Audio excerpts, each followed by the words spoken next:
দারুন ফালা ফাতেমাতুজ জোহরা রাদিয়াল্লাহু আনহা মহিলা মাদ্রাসা আজকে এই ওয়াজ মাহফিলে সম্মানিত সভাপতি, উপস্থিত আমন্ত্রিত অতিথিবর্গ, আমন্ত্রিত উলেমা একরামরা, উপস্থিত এলাকার মুরব্বীরা, মুসল্লি ভাইরা এবং যে সকল মা বোনেরা বাড়িতে বসে আমার এই বক্তব্য শুনছেন, আসসালামু আলাইকুম। অনেক বছর পরে এই এলাকায় একটা ওয়াজ মাহফিল উসিলায় আপনাদের সাথে সাক্ষাতের সুযোগ হলো। এক সময় এই সুগন্ধি আসতাম আমাদের শ্রদ্ধাভাজন নেতা, এই সভাপতি, সাধারণ সম্পাদক, আমার আব্বার সাথেও যার ঘনিষ্ঠ সম্পর্ক ছিল, এই বদরাজের কাকার উসিলায় তার বাসায় আসা হতো এবং তার উসিলে আমরা এই এলাকায় গণসংযোগ করতাম। ইলেকশনে আমাদেরকে নিয়ে এসে গণসংযোগ করতো, জনগণের কাছে পৌঁছাইত। উনি আমাদের মাঝে নাই। 23শে জুন 2013 সালে উনি মারা গেছেন। আল্লাহ তাকে বেহেশত নসিব করুক। ওয়াজ মাহফিলগুলা এবছর একটু বেশি হচ্ছে। সেটার কারণ আপনারা জানেন যে বিগত দিনগুলোতে ওয়াজ মাহফিল করতে দেওয়া হয়নি। আমাদের মিজানুর রহমান আজহারি ভাই, তারেক মনোহর ভাই এবং আরও অনেক ভালো বক্তা চমৎকার করে সুন্দর করে যে ইসলামের কথা, মুসলমানদের কথা, আমাদের প্রিয় নবী রসুলদের কথা, আমাদের ভুলভ্রান্তির কথা, বাবা মার প্রতি আমাদের কর্তব্য, প্রতিবেশীর প্রতি কর্তব্য, আমরা নামাজটা শুদ্ধিভাবে পড়ছি কিনা এবং কী কী করলে আল্লাহর নৈকট্য পাওয়া যাবে, কী কী করলে আমরা সওয়াব বেশি পাব, কী করলে আমরা পরকালে বেহেশত নসিব হব, এইসব কথা যারা বলতেন তাদেরকে বলতে দেওয়া হয়নি। তো এটা বা আমাদের পরিচিত জনের মধ্যে জিজ্ঞেস করতেন যে আপনারা ওয়াজ মাহফিলে এই হুজুরদের বাধা জানতেন, কারণ এই বাধা দেবো না। হুজুররা যে কথাগুলো বলে ঘুরা ফিরা মনে হয় কথাগুলো আমাকে গায়ে লাগতেছে, আমাকে গায়ে লাগবে, কারণ আপনার সেই আকামটাই তো করেন। হুজুররা ভালো কথা বলে, ন্যায় পথে চলার কথা বলে, ভালো ব্যবহারের কথা বলে, সম্মানের কথা বলে। একজন মুসলমান আর কোনো মুসলমানকে সম্মান করবে, সালাম দিবে, দেখা হলে যে আগে সালাম দেয় তার সওয়াব বেশি। তো এই কথাগুলোকে বলতে পারবো না। যে দেশে 90% উপরে মুসলমান, সেই দেশে মুসলমানরা এই আলেম একরামদের কথা শুনতে পারবেন না। তাহলে যারা দেশে রাষ্ট্র ক্ষমতা চালায় তারা কি হিন্দু না খ্রিস্টান না বৌদ্ধ? তারা মুসলমান হলে তাদের গায়ে লাগে কেন? আর আপনারা বাধা দিয়া যে গুনাহ ভাগিদার হচ্ছেন, এটা তো একসময় হিসাব করতে হবে। ওইসব কথা তো সে জানে না। তারা মনে করতো 44 কত সাল পর্যন্ত ক্ষমতায় থাকবো। মাঝে মাঝে মনে করতো যে তাদের এই জীবন দশা তাদের ক্ষমতা থেকে তারা যাবে না। তাদের স্বপ্ন কি ছিল সেটা তো আমরা জানি না। স্বপ্ন দেখতে দেখতেই তারা আসলো এবং চলেও গেল। এবং দেখেন, আমরা বিএনপি এবং সমমনা দলগুলা আমরা 15-16 বছর আন্দোলন করে যে কাজটা করতে পারে নাই, 3-4টা ইলেকশন করে একটা সভ্য দেশে, গণতান্ত্রিক দেশে নির্বাচনের মাধ্যমে জনগণ ভোট দিয়ে একটি সরকার পরিবর্তন করে। সেই সব নির্বাচনে জনগণ ভোটও দিতে পারল। একবার 153 জন বিনা প্রতিদ্বন্দ্বিতায় পাশ করলো, একবার দিনে ভোট রাতে হইল, আর একবার এই ডামি আমি এইসব করতে করতে আমরা এমন অভিজ্ঞতা হইল, আমি 2বার এমপি হয়েছি, তখন এইসব নিয়ম জানতাম না। এখন যে এই নতুন কিছু নিয়ম আমরা শিখলাম যে জনগণের ভোট, হ্যাঁ খাতায় কলমে ভোট আছে, তা ভোট কেন্দ্রে আর যাইতে হবে না। তোমার ভোটার লিস্টের নাম আছে, এটাই তো তুমি খুশি। তোমার একটা ভোটার আইডি কার্ড দিচ্ছে, তুমি সম্মানিত লোক, তুমি ব্যাংকে অ্যাকাউন্ট খুলবা, কোনো জায়গায় করবো, ওই কার্ড কাজে লাগবে, কিন্তু ওই কার্ড দিয়ে তুমি ভোট দিতে পারবে না। ভোটের আর দরকার নেই। এই প্রজন্মে ছাত্ররা, শ্রমিকরা, জনগণ 15,000 ছাত্র শ্রমিক আত্মাহুতি দিয়ে, জীবন দিয়ে নতুনভাবে দেশকে আমরা উপলব্ধি করলাম। মনে হলো নতুন দেশ স্বাধীন হয়েছে, মনে হলো নতুন করে গণতন্ত্রকে ফিরে পেয়েছে। 15,000 ছাত্র জনতা শ্রমিক আহত হয়েছে, পঙ্গু হয়েছে। কারো এক চোখ নাই, কারো দুই চোখ নাই, কারো এক হাত নাই, কারো দুই হাত নাই, এক পা নাই, দুই পা নাই, আরো অনেক কঠিন অসুখে কেউ হাসপাতালে এখনো আছে, কেউ বাড়িতে চলে গেছে।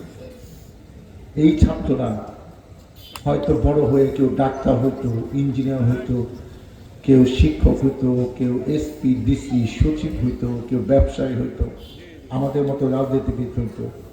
তাদেরকে বাঁচতে দেওয়া হইল না এবং ক্ষমতায় থাকার জন্য শেষ পর্যন্ত নির্দেশ দেওয়া হয়েছিল যে লাগলে আরো 10,000 লোক মারিয়া ফেলাও, কিন্তু ক্ষমতা আমি ছাড়ব না। দেখেন, আমরা অনেক সময় মনে করতাম যে সবার বিচার তো হয় না, এইসব বিচার হয়তো পরে গেলে হবে, কিন্তু বাংলাদেশের জন্য একটা বিচার দরকার ছিল। এই 18 কোটি মানুষ যে বিচারটা দেখলো, এটা কিন্তু এই পুরা বাংলাদেশ না, পৃথিবীর জন্য একটা শিক্ষণীয় ব্যাপার যে কোনো কিছু নিয়ে বাড়াবাড়ি করলে সেটা কিন্তু বিচার আল্লাহ নিজে হাতে করে। এবং তার মধ্যে কিন্তু আমরা 5ই আগস্ট দেখলাম। এবং এই শিক্ষাটা এমন যে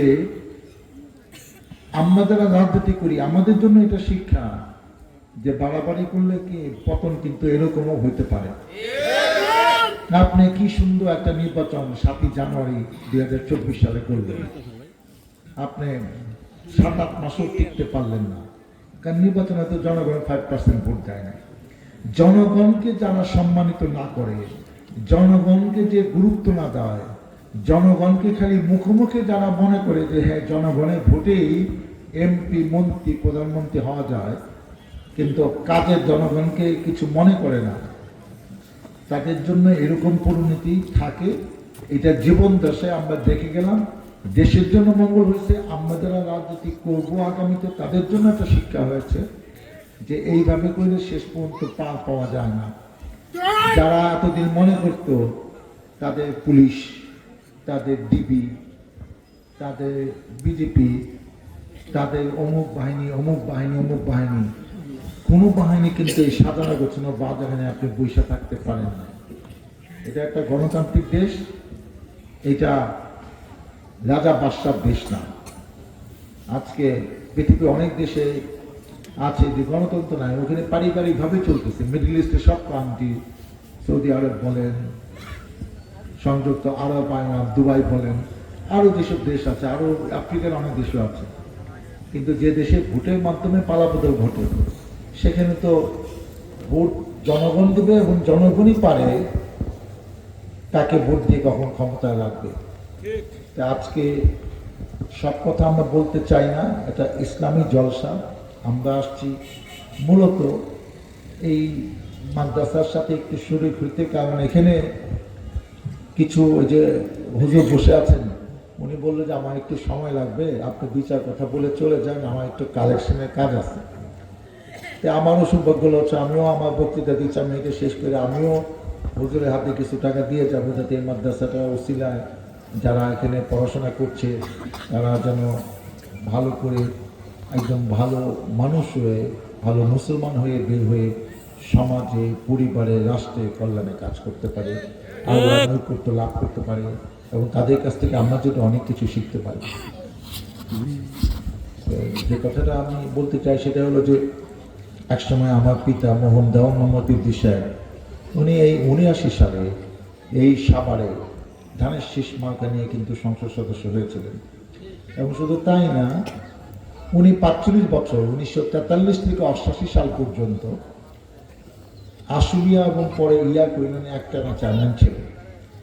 আমি আমার পরিবারের 2-4টা বৃত্তান্ত বলতে চাই, অনেকদিন পরে আসছি, আপনারা অনেক কিছু ভুলে গেছেন, অনেক নতুন মানুষ আছে, নতুন প্রজন্ম অনেকে আছে, যে আমি 96 এমপি হয়েছি, এটা অনেকে বিশ্বাসই করতে চাবে না। আমি 2001 সালে দ্বিতীয়বার এমপি হয়েছি, 10 বছর এমপি ছিলাম, এটা অনেকে হয়তো এখন চিন্তাও করতে পারে না যে 10 বছর এমপি চাপা কতদিন কইছিলেন, এতদিন পলে আসছিলাম, এখন আবার পলাম থেকে বেরিয়ে এলাকায় আছি, নিজের বাড়িতেও থাকতে পারি না, নিজের গ্রামেও থাকতে পারি না, কিন্তু বাইকে আসি কেন আল্লাহ হায়াত দিছি, আর তো কিছু হয় না। এবং দেখেন আমার নামে আমি মাত্র 3বার জেলে খেটছি, এবং আমার নামে এখন মাত্র 53টি মামলা। এগুলো এই সরকার করছে, এগুলো অনেকে থাকবে না, কবে যাবো এটা আমি জানি না। এবং কলেজে পড়ছি, মেডিকেলে পড়ছি, 5 বছর চাকরি করছি, কইরা পদত্যাগ কইরা, কারণ সরকারি চাকরি করে সংসদ সদস্য হওয়া যায় না। তারপর 96 সালে আপনারা ভোট দিয়ে এমপি বানাইলেন, 2001 সালে এমপি বানাইলেন, 10 বছর এমপি থাকলাম। আমার ছোট ভাই বিপ্লব ইয়ার করে 2বার চেয়ারম্যান ছিল, 1বার ভাইস চেয়ারম্যান ছিল। হুমায়ুন ভাই আমার আপন বোনের হাজবেন্ড, আশুলিয়া ইউনিয়নে 27 বছর একটানা চেয়ারম্যান ছিল, 84 থেকে 2011। আমরা একটা রাজনৈতিক পরিবারের সন্তান। আব্বার কাছে শিখছি যে মানুষের কল্যাণে, মানুষের পাশে থাকতে হবে, মানুষকে বিপদ আপদে সহযোগিতা করতে হবে। সব সরকারি সহযোগিতা দরকার নেই, তোমার যা সাধ্য আছে তুমি যা পারো তাই করবা। এটাই আমার পরিবারের ধর্ম। এখন আমাদের 15, 16, 17 বছর তো পলায় চলে গেছে। এখন আমার বয়স 63 বছর, আল্লাহ কয়েকদিন হায়াত আছে জানি না। আমার আশা উদ্দেশ্য ছিল যে আমারও তো ভুল বাঁধতে থাকতে পারে, আপনার নিজ গুণে সেগুলো মাফ করে দিন। আর কতদিন হায়াত পেতে যায় না, যতদিন বেঁচে থাকবো আমরা যেন আপনাদের পাশে, আপনাদের সাথে থেকে আপনাদের কল্যাণ করতে পারি, যেটা আমার পরিবারের আদর্শ, যেটা আমি আপনার কাছ থেকে শিখছি। আমি আজকে আর কিছু বলতে চাই না, আপনি আমার জন্য দোয়া করবেন, সুস্থ শরীরে মানুষের কল্যাণের জন্য বাকি জীবন কাটাতে পারি। মহান আল্লাহ তাআলা আমাকে যেন সেই তৌফিক দেয়। আর আমি যে কথা বলেছি যে আমি আজকে এই মাদ্রাসার জন্য 50,000 টাকার নগদ অনুদান হুজুরের হাতে দিয়ে যাচ্ছি, যাতে এই মাদ্রাসাটা ভালোভাবে সুন্দরভাবে পরিচালিত হয়। আবারও আপনাদের কাছে দোয়া চেয়ে আমি বিদায় নিচ্ছি। আল্লাহ হাফেজ।